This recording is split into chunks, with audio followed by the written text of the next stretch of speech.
The gravity of the time is such that every new avenue of peace, no matter how dimly discernible, should be explored.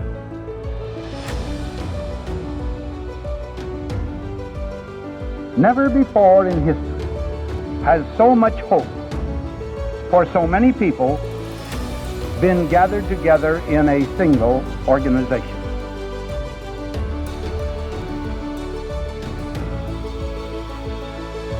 You will provide a great share of the wisdom, of the courage, and the faith which can bring to this world lasting peace for all nations and happiness and well-being for all men.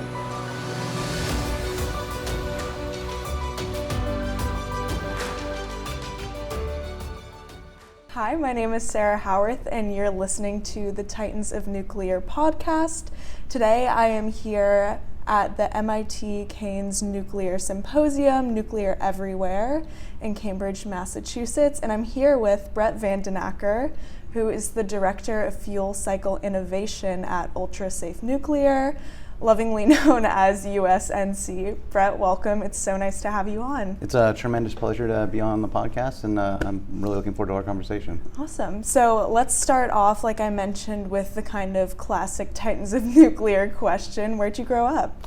So I grew up in San Diego, California. My dad was a deputy sheriff there, and my mom was a housewife, so it was a pretty typical middle class upbringing. I have two older brothers.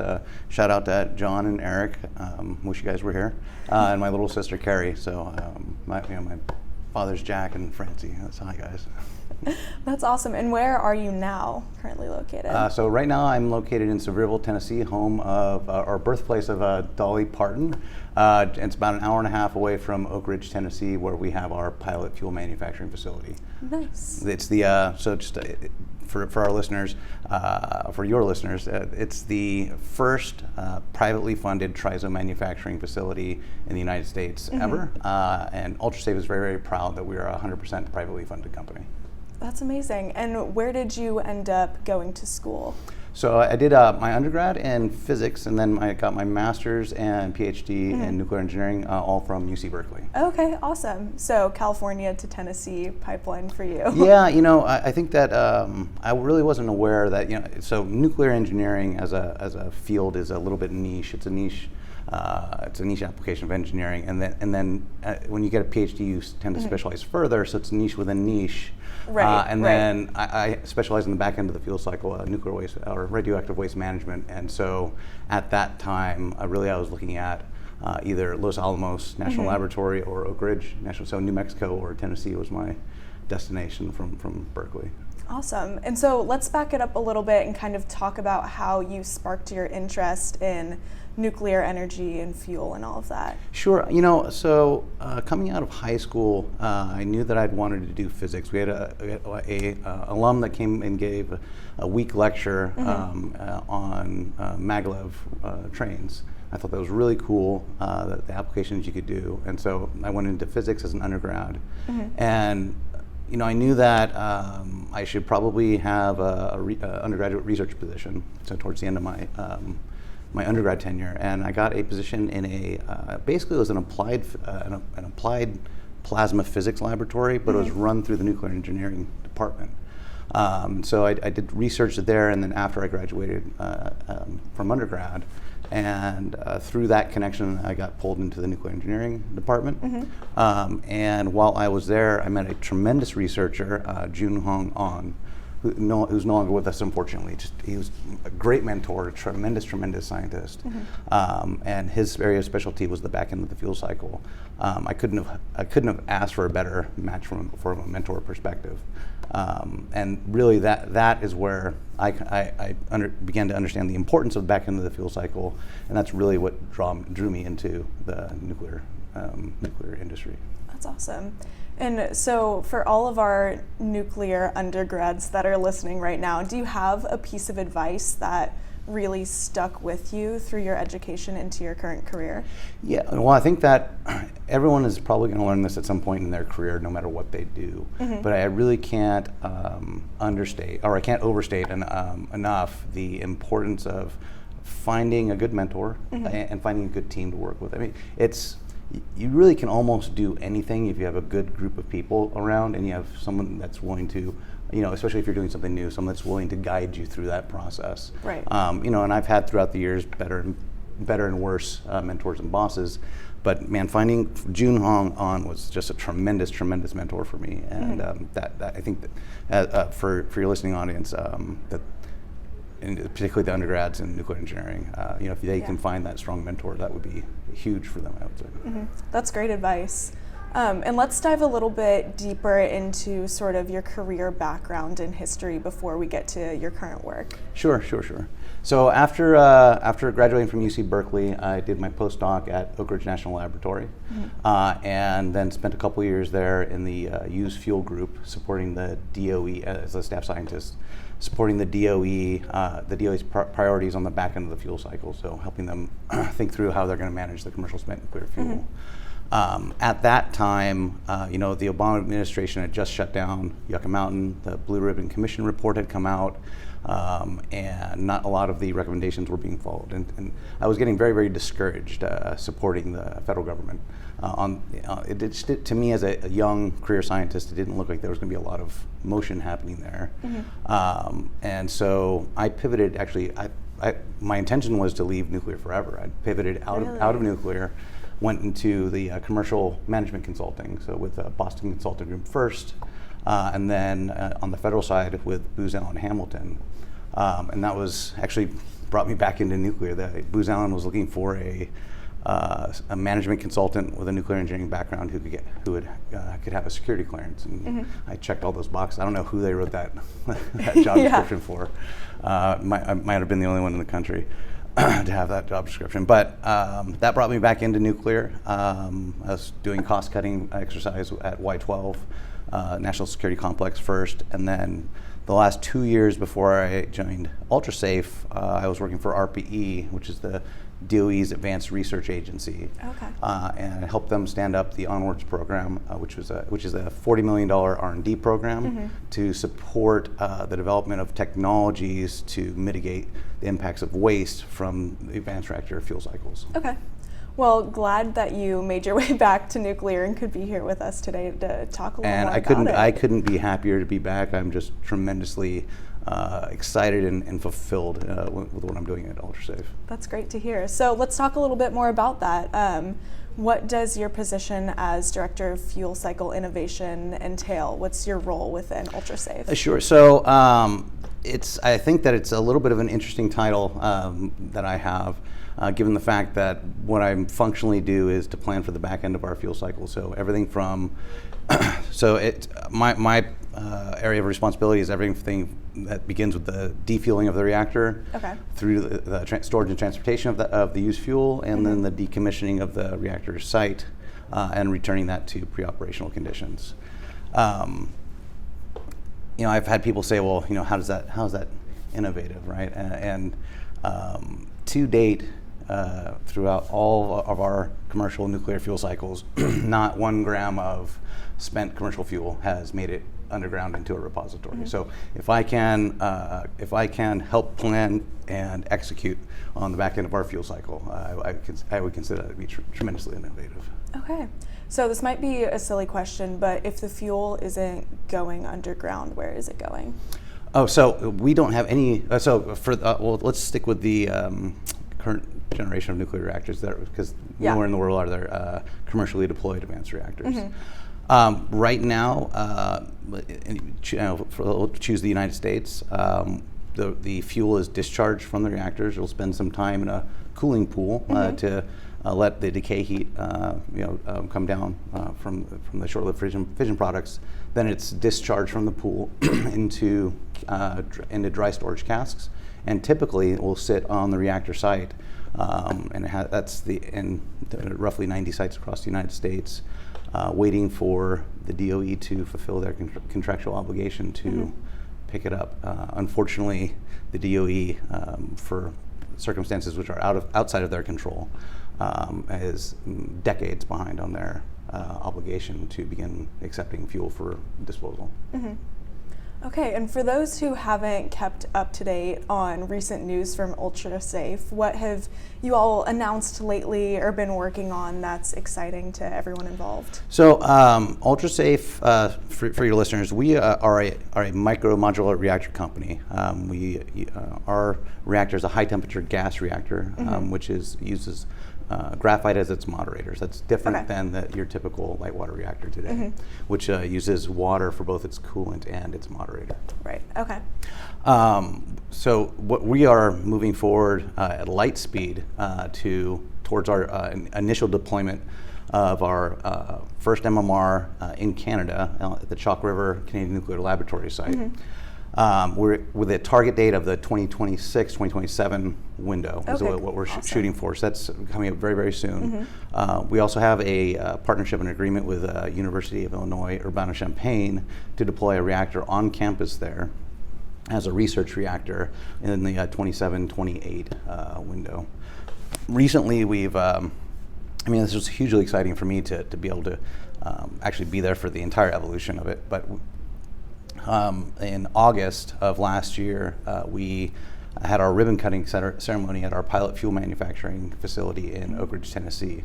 And that's where we're producing our own triso particles. And we're producing the pellets which will fuel our fuel blocks themselves. It's again, as I said, it's the only privately funded triso manufacturing facility anywhere in the United States. And unlike some of our competitors who have received tremendous amounts of government dollars, so we're both privately funded, and we're the only company in the United States that is actually producing our own fuel in our own facilities. All other trisos being produced in rented space, basically. Okay, so that's definitely where the innovation part comes in a little bit. Well, I think that our CEO would be flabbergasted if I didn't mention our FCM fuel form. So that's our fully ceramic microencapsulated fuel.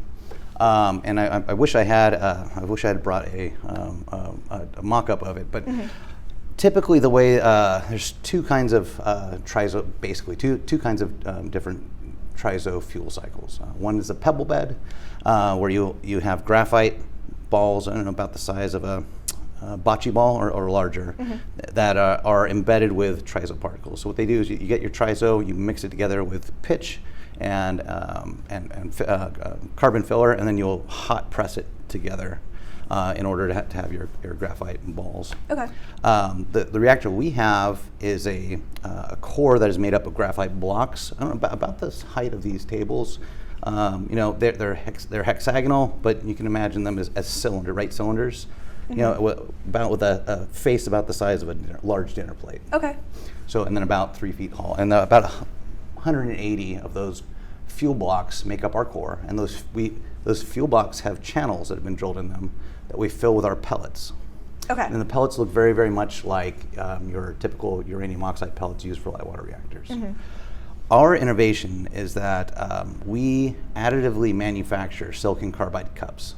So silicon carbide is a very robust ceramic. It's used for tank armor, so it's very, very strong.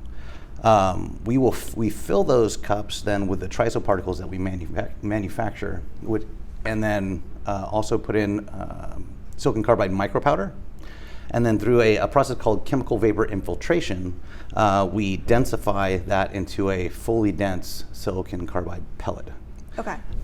And so that's really novel because we're not using graphite pellets for our fuel form.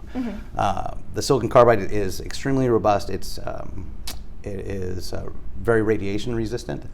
And the fact that we don't press it means that we can go to higher fuel loading in our pellets than you can achieve or substantially higher fuel loading than you can achieve with a graphite fuel form.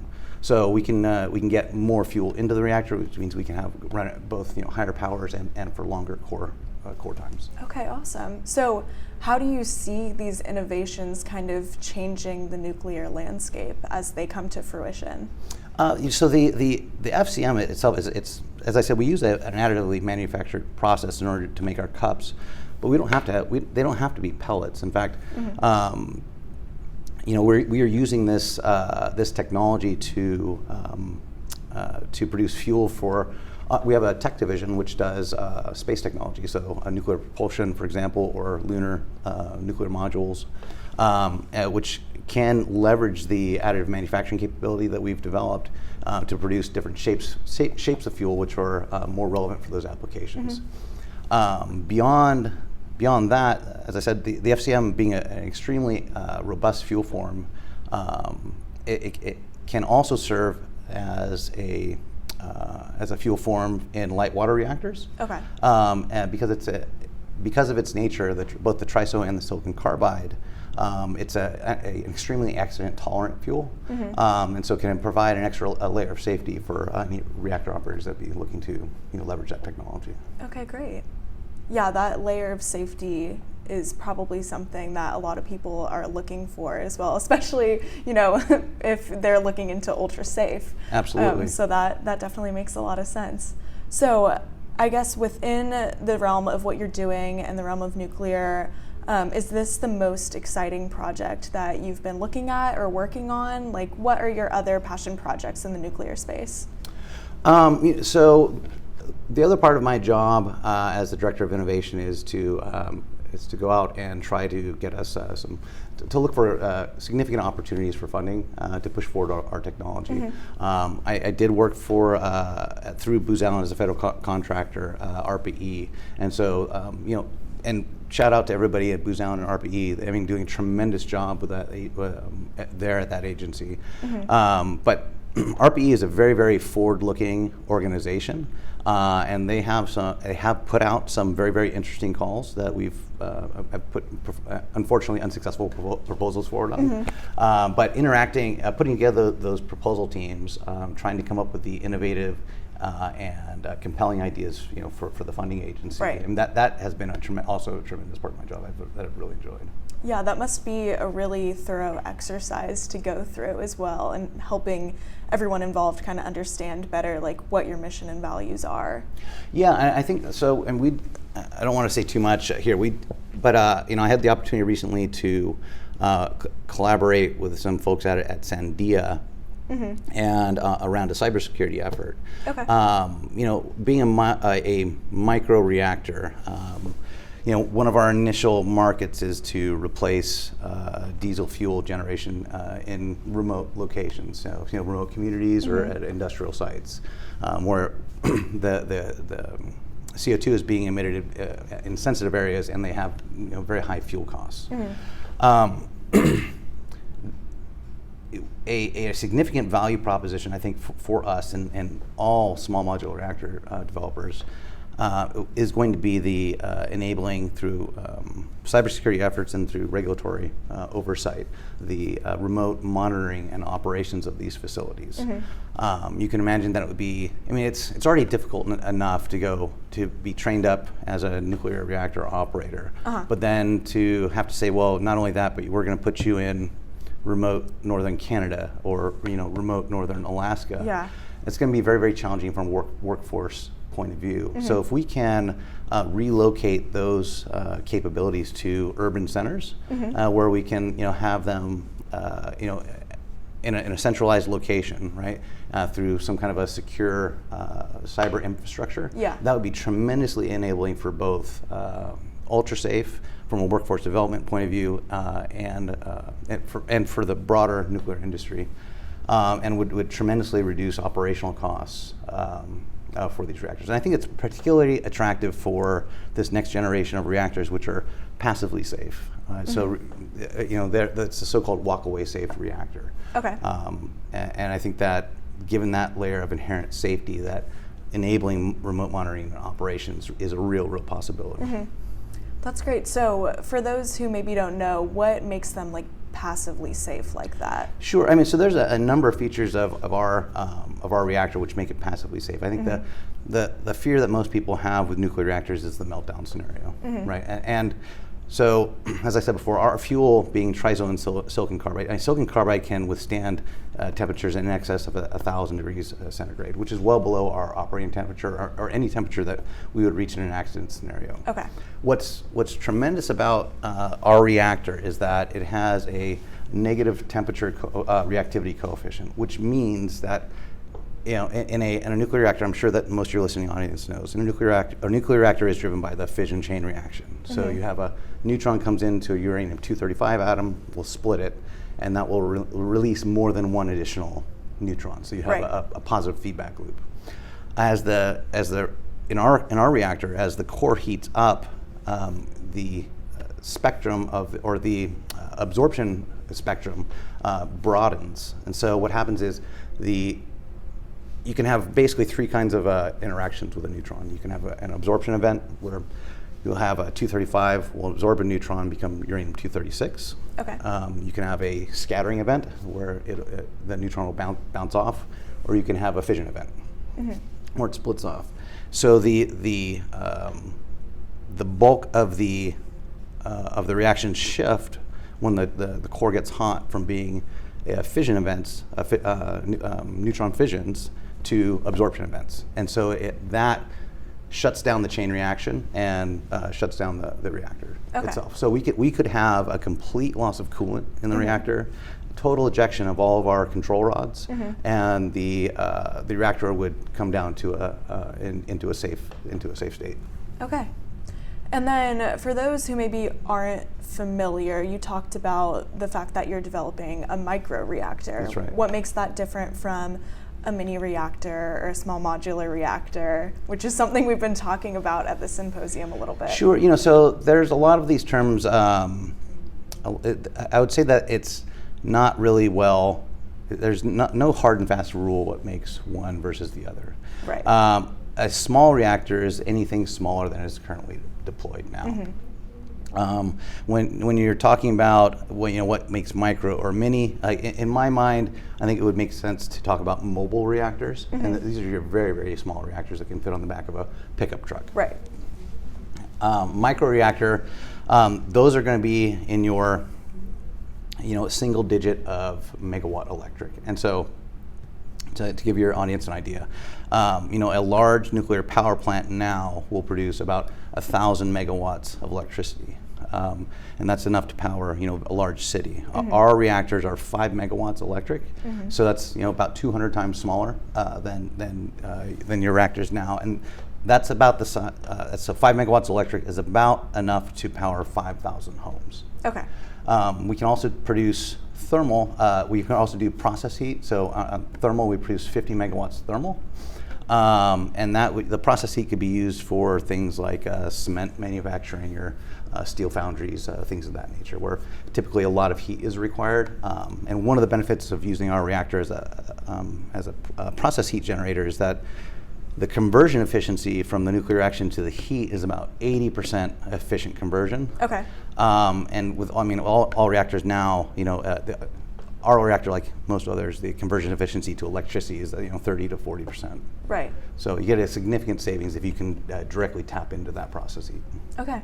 So let's take a bit of a look into the future. Where do you see these microreactors being deployed? Like, where would they be best placed? Everywhere.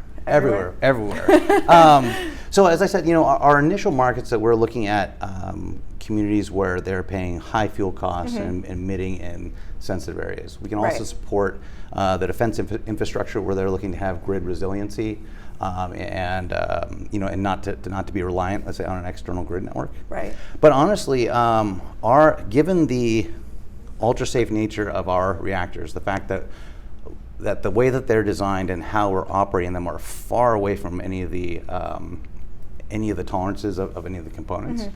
You really can deploy them anywhere, and I think that's one of the value propositions that we're showing by this our research reactor on UIUC campus. Right. Our reactors can be deployed in multiple units, so probably up to about the 200 megawatt area, so enough to support a small city.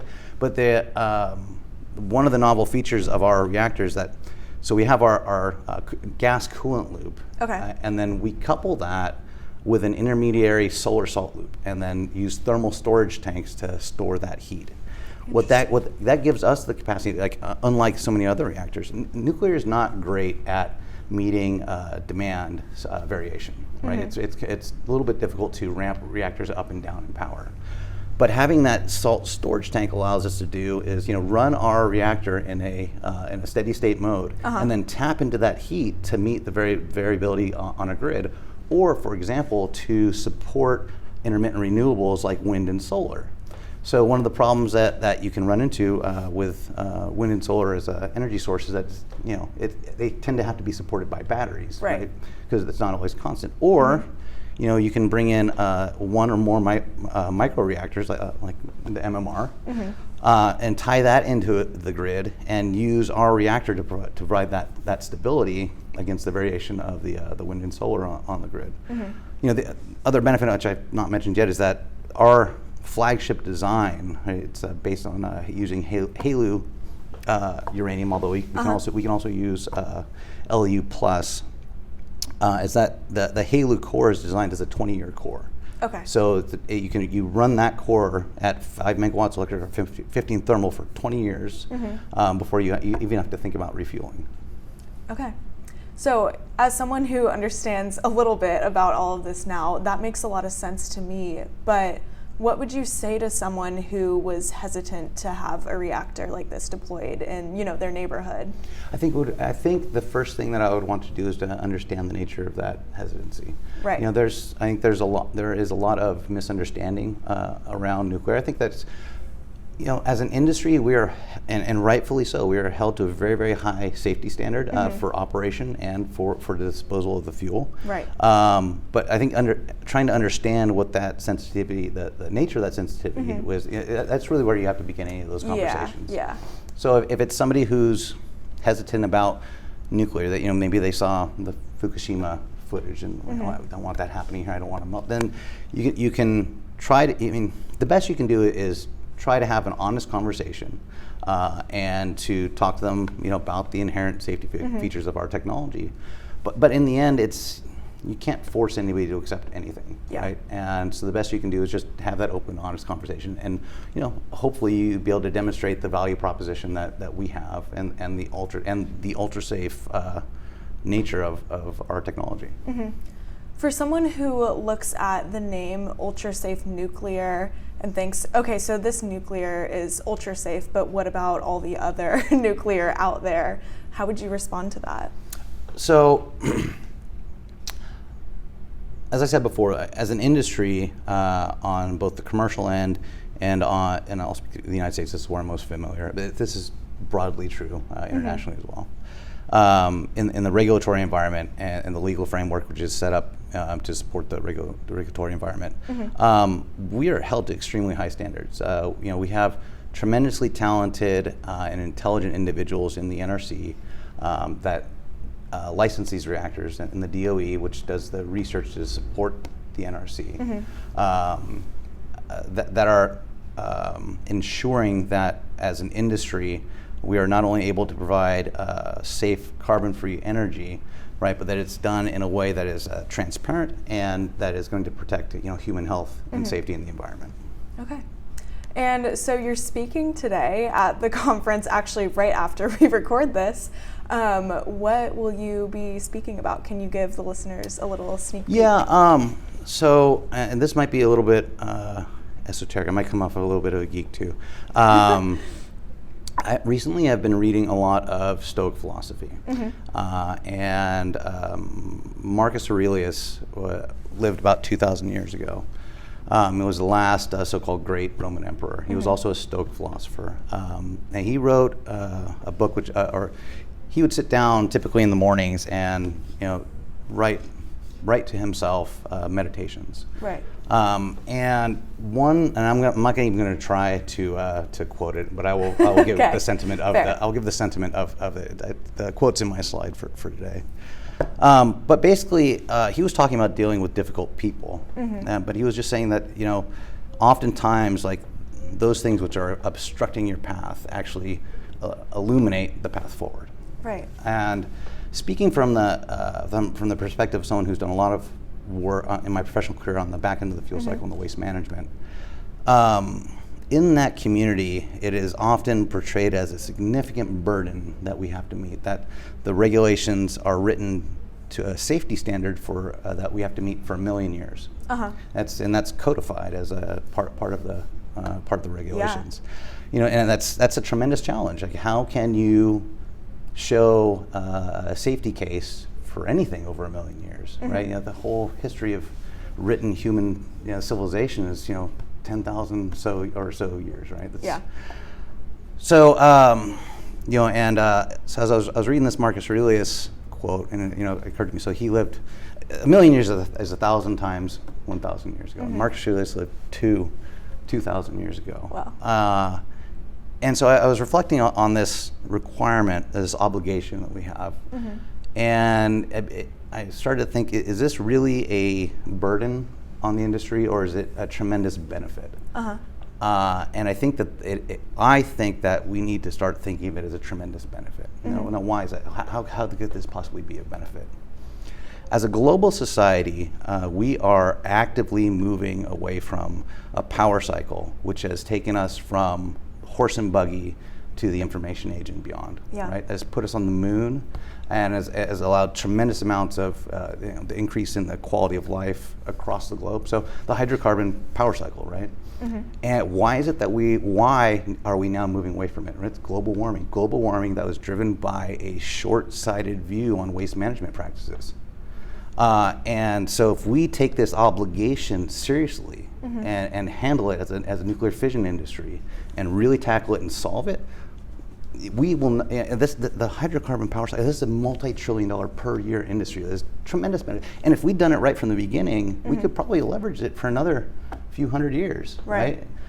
If we do this right as an industry, we will never have to move away from nuclear fission, or at least, for an eon, right? Or for 1,000 years. Right? So I think that this is a tremendous benefit that we have as an industry, and a real opportunity for us to do it right and to not only replace the hydrocarbon power cycle, right, but to really put a foundation on which human civilization can take its next step forward. Right. Yeah, I really like that optimism, and I think that's a great lesson to kind of take forward as, so much development and innovation is going on right now. Yeah, that's awesome. So did we forget to talk about anything today that you wanted to mention? Any more exciting news that's going on, or anything else that's on your mind? No, we could have spent some time talking about the challenges of nuclear waste, but I think that I really kind of had a really optimistic message there, and I don't want to get down into the weeds now. All right, that sounds great. So I'll go ahead and ask you one last question that I heard recently and really enjoyed the answer to. So in this industry, years and years down the line, kind of what would you want your legacy to be that you left behind? So honestly, it's not so important to me that I have a personal legacy. What I really would like, if I could in some small or hopefully very large way, push forward the nuclear industry so that it really can be that foundation for the advancement of human civilization, that's what I want. If I was forced to have a legacy, I would love to be the first person to put a piece of commercial spent nuclear fuel underground. If you had to force it on me. But honestly, like I am more interested in being an agent for the change to a better, more resilient, more to a human civilization where there's the abundance of energy, because that is the abundance and the availability for reliable, resilient, and affordable electricity is going to be game changing for the globe. So that's my thought. My rambling answer to your question. No, agreed. And I think that's a great answer and a great way to sort of wrap up the conversation. Great. Sarah, thank you so much. It was a pleasure. Thank you. Such a pleasure to have you on. And initiate at least a new approach to the many difficult problems that must be solved in both private and public conversation if the world is to shake off the inertia imposed by fear and is to make positive progress toward peace.